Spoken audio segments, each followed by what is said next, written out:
우리 한 절씩 교독하시겠습니다. 제가 먼저 공독하겠습니다. 여호와의 말씀이 엘리야에게 임하여 이르시되 너는 일어나 시돈에 속한 사르밧으로 가서 거기 머물라. 내가 그곳 바로에게 명령하여 내게 음식을 주게 하였느니라. 그가 일어나 사르밧으로 가서 성문에 이를 때에 한 과부가 그곳에서 나뭇가지를 줍는지라. 이에 불러 이르되 청하건대 그릇에 물을 조금 가져다가 내가 마시게 하라. 그가 가지러 갈 때에 엘리야가 그를 불러 이르되 청하건대 내 눈에 떡 두 조각을 내게로 가져오라. 그가 이르되 당신의 하나님 여호와께서 살아계심을 두고 맹세하노니 나는 떡이 없고 다만 통에 가루 한 움큼과 병에 기름 조금뿐이라. 내가 나뭇가지 둘을 주워다가 나와 내 아들을 위하여 음식을 만들어 먹고 그 후에는 죽으리라. 엘리야가 그에게 이르되 두려워하지 말고 가서 내 말대로 하려니와 먼저 그것으로 나를 위하여 작은 떡 한 개를 만들어 내게로 가져오고 그 후에 너와 내 아들을 위하여 만들라. 이스라엘의 하나님 여호와의 말씀이 나 여호와가 비를 지면에 내리는 날까지 그 통의 가루가 떨어지지 아니하고 그 병의 기름이 없어지지 아니하리라 하셨느니라.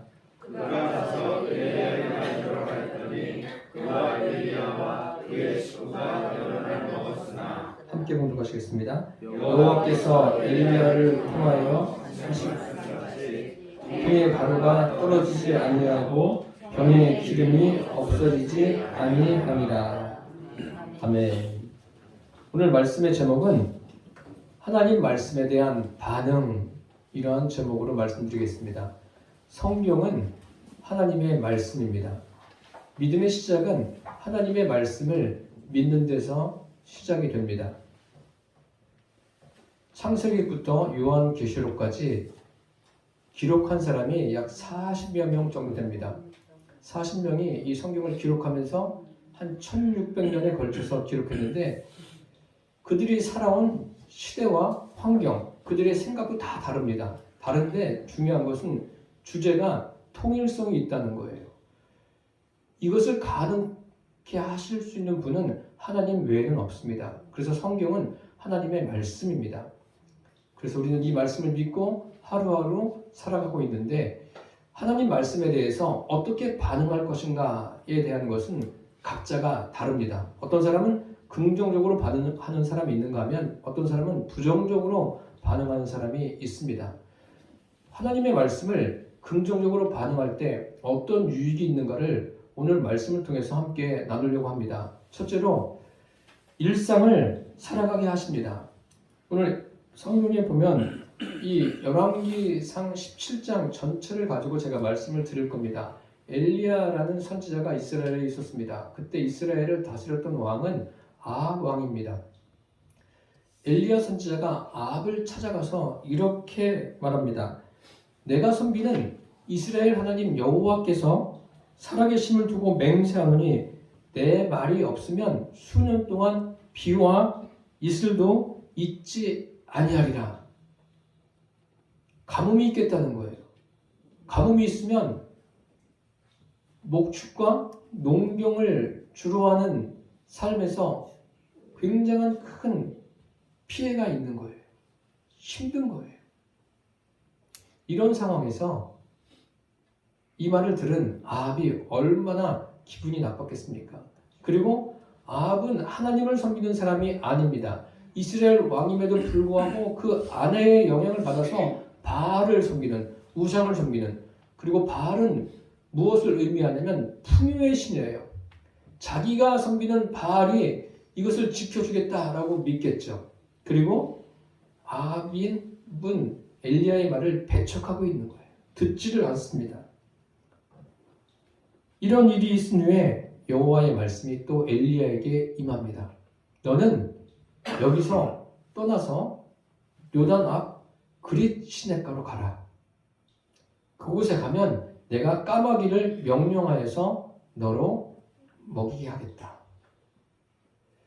이 말씀이 뭘 생각해 보십시오. 그리시네가에서 살라는 거예요. 졸지에 엘리야는 자연인이 된 거예요. 자기의 의지와는 관계없이 하나님의 말씀을 따라서 그리시네가로 갑니다. 그리시네가에 뭐가 있습니까? 물밖에 없어요. 아무것도 없습니다. 그런데 하나님 말씀을 따라서 엘리야가 갔더니 어떤 일이 생겼냐면 하나님 말씀대로 아침과 저녁으로 까마귀가 떡과 고기를 가져다 주었습니다. 오늘 본문 말씀을 보니까 본문 말씀 읽진 않았는데 17장 5절 말씀에 그가 여호와의 말씀과 같이 하여라고 했습니다. 여호와의 말씀과 같이 했더니 그런 일이 생겼습니다.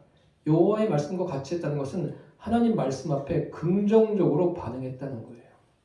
우리는 어떻습니까? 하나님 말씀 앞에 긍정적으로 반응하고 계십니까? 까마귀라는 동물은 어떤 성향을 가지고 있냐면 시체와 썩은 것을 먹어요. 그런데 이 까마귀가 아침과 저녁으로 떡과 고기를 물어다 줘요. 엘리야가 먹기에 충분할 정도로. 까마귀도 하나님 명령에 순종합니다. 요나서에 보면 큰 물고기도 하나님 명령에 순종해요. 피조물들, 이런 사람과 다른 동물들도 하나님 말씀에 순종하는데 정작 하나님 말씀에 순종해야 될 이스라엘 왕 아합은 어떻습니까? 하나님 말씀에 부정적으로 반응하고 따르지를 않습니다. 그러니까 아합 왕은 자리만 왕의 자리지 까마귀만도 못한 거예요.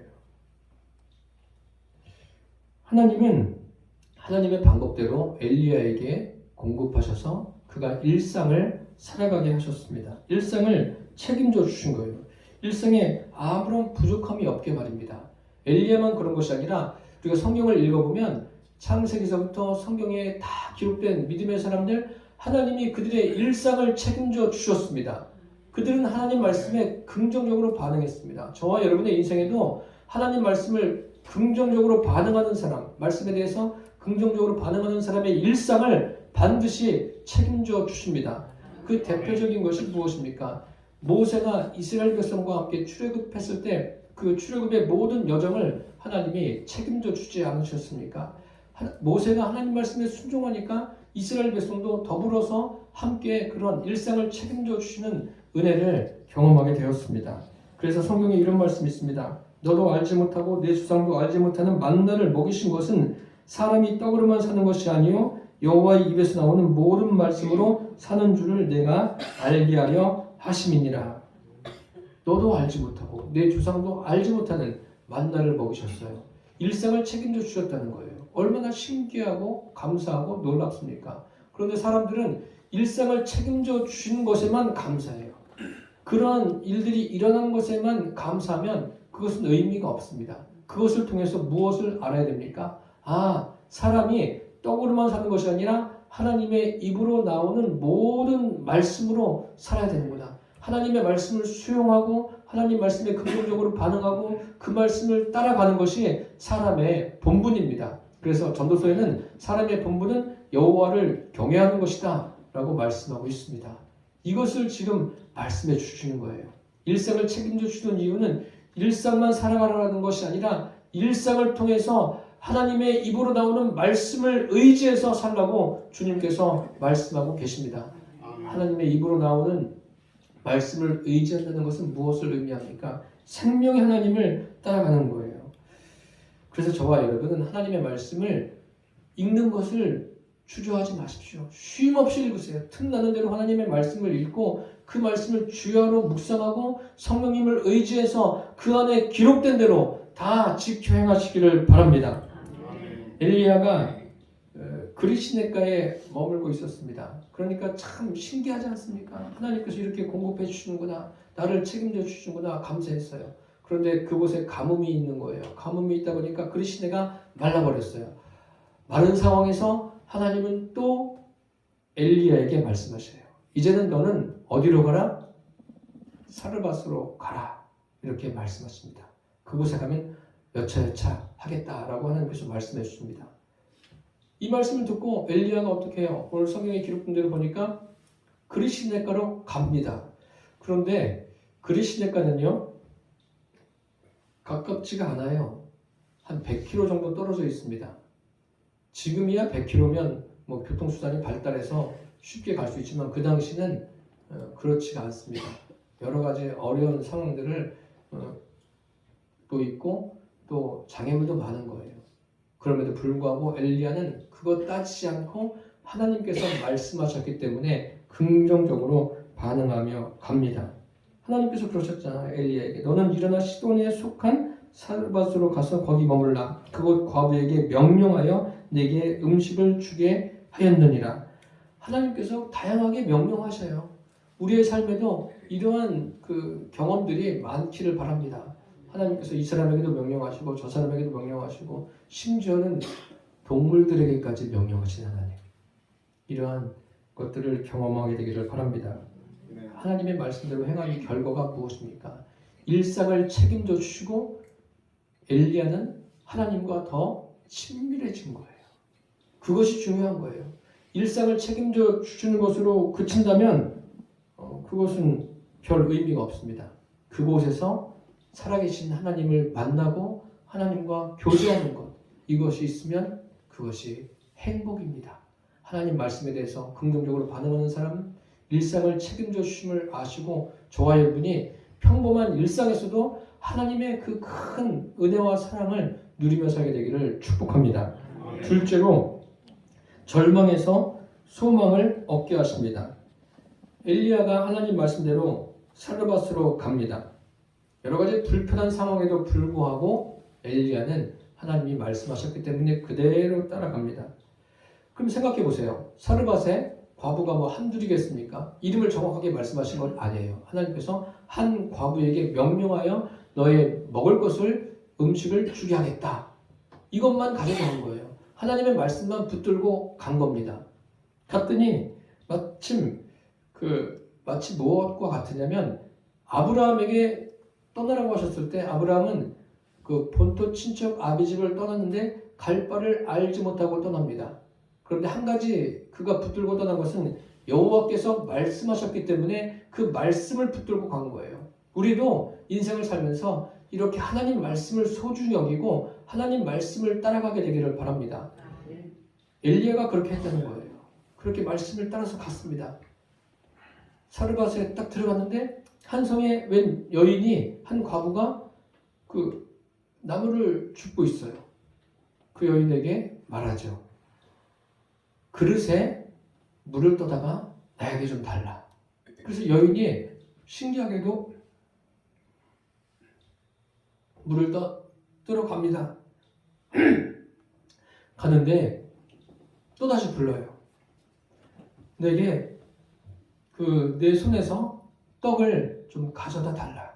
떡 한 조각을 가져다 달라.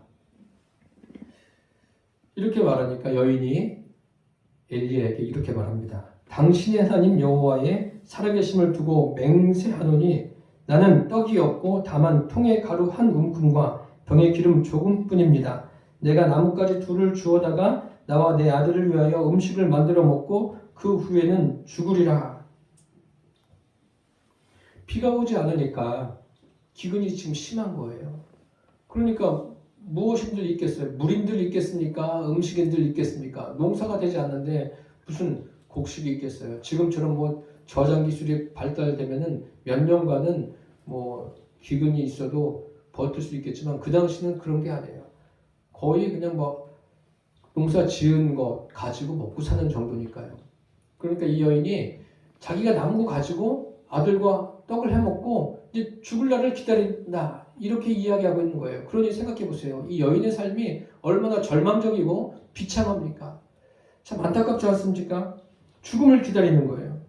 이 정도 됐으면 엘리야도 그렇습니까? 그럼 다른 사람을 좀 알아봐야 되겠다. 뭐 이렇게 돼야 되지 않습니까? 그런데 그렇게 하지 않아요. 그 여인에게 그렇습니까? 그러면 떡을 만드십시오. 만들어서 먼저 나에게 가져다 주십시오. 그리고 그 후에 만드는 것은 당신과 당신 아들을 위해서 만들어서 먹으십시오. 이렇게 이야기하는 거예요. 생각해 보세요. 굉장히 이기적이지 않습니까? 자기는 지금 먹어야 되는 거예요, 엘리야는. 그러니 여인이 생각할 때, 아니, 무슨 저렇게 말을 할 수 있을까?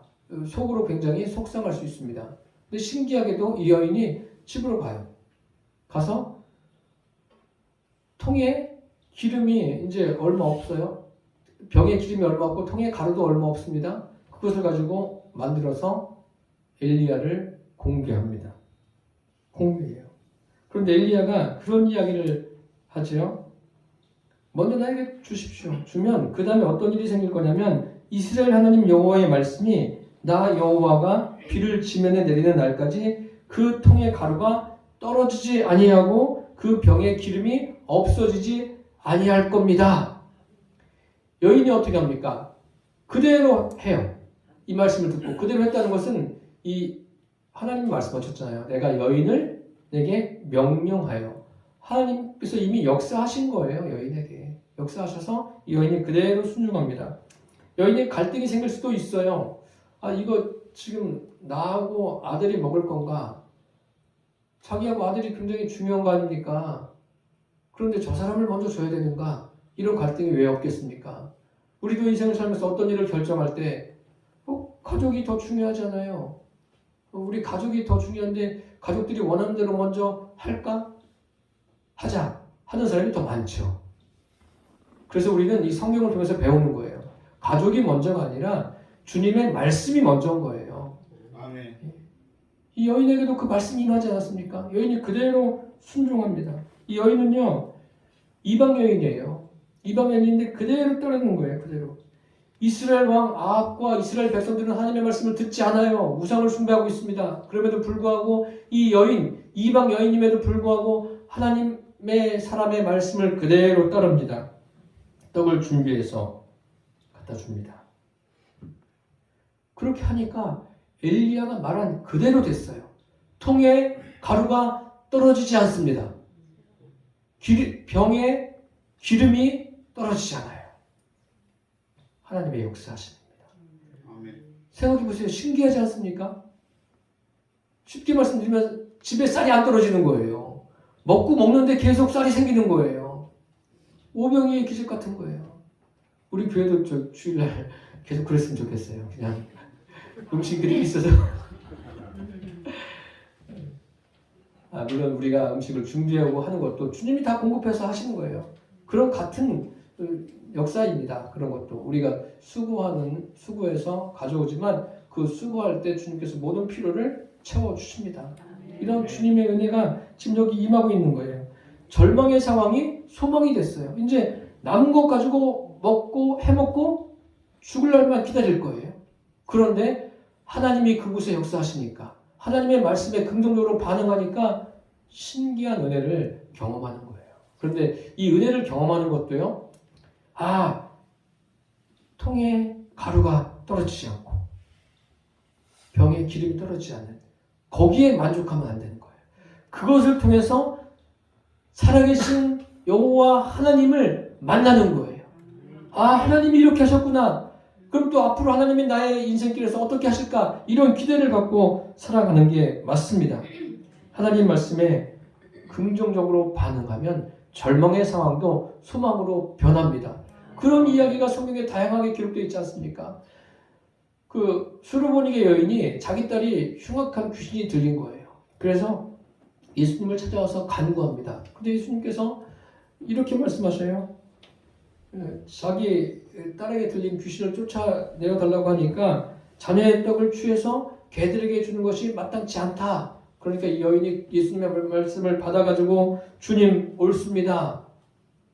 상 아래 개들도 아이들이 먹던 부스러기를 먹습니다.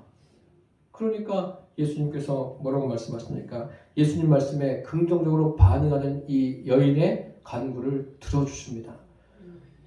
하나님 말씀에 긍정적으로 반응하는 그러한 믿음이 저와 여러분 앞에 있고 그 믿음이 날마다 자라기를 바랍니다. 그 복음서에 보면 바리새인과 서기관들 그 당시에 많은 지식을 가지고 있는 사람들은 예수님 말씀에 대부분은 부정적으로 반응했어요. 누구나가 인생의 절망의 상황에 맞닥뜨릴 때가 있습니다. 그럴 때 참 괴롭지 않습니까? 힘겹고 마음이 답답하고 두렵고 그런데 그러한 모든 감정들이 하나님의 말씀을 수용함으로 하나님의 말씀에 긍정적으로 반응함으로 다 사라지게 되기를 바랍니다. 마치 여기 엘리야와 사르밧 과부처럼 말입니다. 셋째로 사망에서 생명을 얻게 하십니다. 이제 여인은 그 일상을 걱정할 이유가 없습니다. 일상에 주님께서 공급하시는 것을 경험했습니다. 그러면 우리가 상식적으로 그 여인의 믿음이 쭉 계속해서 자랐겠구나 생각하는데 인생에는 그 절망적인 상황들, 어려운 일들이 끊임없이 다가와요. 한 번만 있고 없어지면 좋겠는데 사람마다 그 개인적인 차이는 있겠지만 어려운 일들이 끊임없이 다가옵니다. 이 여인에게도 갑자기 어려운 일이 생겼습니다. 그 평온하다가 이 아이가 갑자기 병들었어요. 병들다가 병을 고치지 못하고 죽었습니다. 아들이 죽었으니 이거 얼마나 힘겹겠습니까? 여인이 괴로워하다가 엘리야를 찾아옵니다. 찾아온 건 잘 찾아왔는데 찾아와서 이렇게 이야기합니다. 도대체 당신이 나와 무슨 상관이 있습니까? 왜 내 죄를 생각나게 하고 내 아들을 죽게 하려고 여기 오셨습니까? 라고 말합니다. 결국 이게 무슨 말입니까? 당신이 여기 오지 않았으면 안 죽었다는 거예요. 내 아들이 죽을 일이 없었다는 거예요. 엘리야가 안 왔으면 어떻게 됐어요? 벌써 일찍 죽었죠. 굶어 죽었을 거 아니에요. 그런데 잘 살다가 아들이 병들어 죽게 되니까 이 여인이 엘리야에게 왜 당신이 여기 와서 이런 일을 겪게 하느냐는 거죠. 책임을 누구에게 떠맡기는 거예요? 엘리야에게 맡기는 거예요. 이 모습을 보면 우리는 무엇이 떠올려집니까? 에덴 동산에서 인류의 조상인 아담과 하와가 떠올려지지 않습니까? 아담과 하와가 어떻게 합니까? 서로 책임을 전가해요. 아담은 하와 때문에 이런 일이 생겼고 하와는 뱀 때문에 이런 일이 생겼고 누구누구 때문에 어떤 일이 생기면 사람들은 누구누구 때문에 그 누구누구 때문에 소리를 제일 많이 듣는 사람이 누군지 아십니까? 목사예요. 이게 생활이 잘 되다가 무슨 일이 생기면 막 가만히 있다가도 설교를 들을 때 목사님 왜 이 목사님 때문에 이런 일이 생겼다 그런 일들을 많이 하는데 그래서 그 목회자들은 대부분 그걸 미리 알고 잘 준비하고 있습니다. 걱정하지 마세요. 이 성경에 보세요. 이스라엘 왕 사울도 그렇지 않습니까? 사울의 그 일대기를 잘 읽어보면 사울도 어떤 일이 생기면 다윗 때문에 그런 거예요. 다윗 때문에. 그래서 다윗을 10년 동안 죽이려고 쫓아다녔지 않습니까? 어떤 일이 생길 때 제일 먼저 우리는 하나님과의 관계에서 생각해 봐야 돼요. 하나님과의 관계에서 생각해보고 나 자신을 돌아보는 기회로 삼아야 됩니다. 그게 중요한 거예요. 나를 먼저 돌아볼 줄 알아야 됩니다. 지금 이 여인이 이렇게 하는 것은 뭐냐면 자기중심적인 거예요. 이것이 바로 인본입니다. 인본이라는 것은 다른 게 아니라 자기중심적인 거예요. 무엇인지 자기중심적으로 생각하는 거예요. 보세요. 하나님의 말씀에 순종했다가 은혜를 경험하지 않았습니까? 그럼 지금도 이런 상황에서 하나님의 은혜를 생각하고 엘리야를 찾아와가지고 지금 이런 일이 벌어졌습니다. 어떻게 하면 좋겠습니까? 이렇게 말해야지 맞지 않습니까? 그런데 원망부터 하지 않습니까? 이스라엘 백성들이 광야길에서 계속 누구를 원망해요? 하나님을 원망하고 모세를 원망하지 않습니까? 모세는 누구예요? 적이 아니에요. 모세는 이스라엘 백성들을 도울 수 있는 유일한 사람입니다. 하나님과 소통하며 그 이스라엘 백성들을 하나님이 약속하신 땅으로 인도하는 그런 사람인데 모세에게 원망하면 돼요. 이 여인도 지금 엘리야에게 이렇게 이야기하면 안 되는 거예요. 이 여인이 지금 자기중심적인 것이 너무나 강해요. 이걸 버려야 돼요. 자기중심적인 것을 버리고 그 자리에 주님이 임하셔야 되는 거예요. 그 자리에 지금 우리 이 시대로 말하면 성령님이 임하셔야 되는 거예요. 그래서 내 중심이 아니라 하나님 중심의 삶을 사는 것이 믿음입니다. 이게 믿음이에요. 이 믿음을 우리 모두 소유하고 이 믿음에 있어서 더 깊어지기를 축복합니다. 그럼 반대로 엘리야를 보십시오. 지금 이 상황이 엘리야 때문에 생긴 겁니까? 엘리야는 무슨 잘못이에요? 하나님의 말씀을 따라서 온 거예요. 그리스도네가로 가라니까 그리스도네가로 가서 있고 또 사르밧으로 가라니까 온 거예요. 그냥 주님이 말씀하시는 그대로 움직이는 거예요. 엘리야는. 그러니까 엘리야가 듣고 있다가 그러면은 자녀를 데리고 오십시오. 데리고 옵니다. 엘리야가 무엇을 합니까? 엘리야가 다락방에다 자녀를 놔요. 놓고 오늘 읽진 않았지만 17장에 보니까 여호와께 부르짖었습니다. 부르짖고 간구했어요. 하나님 앞에. 하나님, 지금 이런 일이 생겼습니다. 이거 어떻게 해야 되겠습니까? 마치 히스기야가 그 이방 나라가 쳐들어왔을 때 하나님 앞에 그 아수르의 사내립이 랍사게를 보내가지고 막 이스라엘을 헐뜯고 하나님을 원망하고 하나님에 대해서 모욕하는 말을 했을 때 히스기야가 하나님 지금 이런 상황입니다. 이렇게 됐습니다. 이거 어떻게 하면 좋겠습니까? 그렇게 이야기하셨습니까? 엘리야가 그런 거예요. 아이를 뉘어놓고 하나님께 부르짖습니다. 그리고 그 아이의 몸에 자기 몸을 이렇게 대죠. 여러 차례.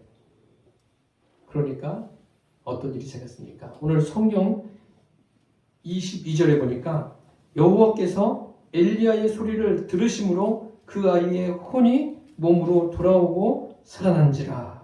할렐루야. 돌아왔어요. 죽은 사람이 살아난 거예요. 하나님께는 이런 일이 아무것도 아닌 거예요. 우리가 매 주일 기도하고 아주 주일날 집중적으로 기도하고 있지만 여러분의 병은 하나님 앞에는 아무것도 아니에요. 우리는 우리가 가지고 있는 연약함을 통해서 오히려 주님과 가까워지면 그 병이 나에게 어떤 영향을 미치지 못합니다. 나를 괴롭게 하다가도 내가 언제 이것 때문에 괴로워했느냐 하는 것처럼 나도 모르게 사라질 때가 옵니다. 아멘. 주님은 그것을 하실 수 있는 분이십니다. 세상에서 가장 큰 복은 무엇인지 아십니까? 영혼의 생명을 얻는 거예요. 이 여인도 지금 복이죠. 죽은 자녀가 살아났으니까 이것도 복인데 이것만 복이라고 생각하면 안 돼요. 이것은 사실 아무것도 아니에요. 이것을 통해서 주님이 하시려고 하는 게 뭐냐면 이 여인에게 하나님을 향한 믿음을 주려고 하는 거예요. 그 믿음이 제일 중요한 거예요. 영생을 얻게 하시려고 하는 하나님의 역사하심입니다. 우리가 세상에서 물질과 명예와 어떤 그 재능을 소유하고 사는 것은 약간의 유익은 있습니다. 육체적으로 약간의 유익은 있지만 영혼의 유익을 주지 않습니다. 영혼의 유익을 주는 것은 주님을 내 안에 주님으로 모시고 살 때 그래야지 그 사람의 영혼에 영향이 있습니다. 그리고 영원히 그 영향을 줍니다. 인생에게 육신의 생명뿐만 아니라 영생을 주실 수 있는 분은 하나님 외에는 없습니다. 그분이 이 아이에게 생명을 주셨어요. 하나님은 죽은 자를 살리십니다. 이것보다 더 중요한 것은 우리 영혼의 생명을 얻는 것입니다. 하나님의 말씀을 믿는 자들에게 생명을 주십니다. 이렇게 하시는 이유가 무엇일까요? 이 여인이 그 기근에서 살아났어요. 살아났는데 아들이 죽었다가 다시 살아나게 하신 이 여인에게 이러한 일을 겪게 하신 이유가 무엇일까요? 다른 것이 아니라 이 여인을 낮추시고 주님을 섬기게 하는 것이 목적입니다. 저와 여러분이 인생에 겪는 여러 가지 일들도 마찬가지예요. 모든 일들을 통해서 나를 낮추시는 거예요. 나를 낮추시고 주님을 섬기는 게 하려고 주님께서 우리에게 다양한 일을 겪게 하십니다. 저와 여러분은 하나님 말씀 앞에서 어떻게 반응하고 있습니까? 이 여인이 이 일을 경험하고 뭐라고 말하는지 보십시오. 우리 17장 24절을 같이 읽겠습니다. 여인이 엘리야에게 이르되 내가 이제야 당신은 하나님의 사람이시요 당신의 입에 있는 여호와의 말씀이 진실한 줄 아노라. 엘리야의 입에 엘리야가 하나님의 사람이고 엘리야의 입에서 나오는 말씀이 여호와의 말씀이라는 것이 확실하게 이전보다 더 확실하게 믿어지는 거예요. 이 믿음이 있어야 돼요. 문제 해결도 필요하겠지만 문제 해결이 목적이 아니에요. 사람들이 왜 문제를 만나면 그냥 계속 그 시험에 빠지고 그렇습니까? 그 문제가 해결이 안 돼서 빠지는 거예요. 그런데 그것은 믿음에 도달하지 못한 거예요. 문제가 해결이 안 되더라도 오히려 그것을 통해서 더 주님을 가까이 할 수 있는 저와 여러분이 되기를 바랍니다. 아이가 살아난 것이 전부라면, 그리고 그것만 기뻐하고 산다면 이 여인은 의미 없는 시간을 사는 거예요. 그러니까 진공의 시간을 사는 거예요. 우리는 진공 상태에 있지 않습니다. 지금 현실을 살아가고 있어요. 이 현실 속에서 저와 여러분이 겪는 여러 가지 일들이 주님을 경험하는, 주님과 깊이 만나는 사건들이 되기를 축복합니다. 하나님 말씀 앞에서 어떻게 반응하고 계십니까? 하나님의 말씀을 사모해서 날마다 읽으십시오. 주야로 묵상하십시오.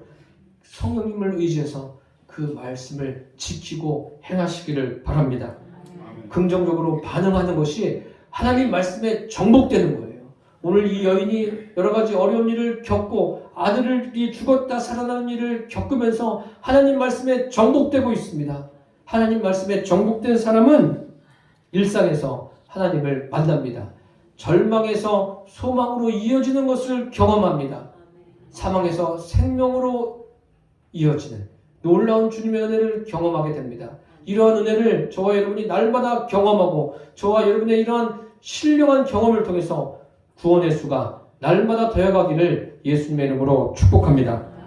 기도하겠습니다. 살아계신 주님, 하나님 말씀에 대해서 어떻게 반응할 것인지 그것은 각자의 몫입니다. 우리 성도들이 일상에서 일어나는 일을 통해 하나님을 깊이 만나게 하시고 절망에서 소망으로, 사망에서 생명으로 이어지는 것을 경험하게 하여 주옵소서. 하나님 말씀에 모두가 긍정적으로 반응해서 말씀의 역사가 이루어짐을 누리게 하여 주옵소서. 예수님의 이름으로 기도드립니다. 아멘.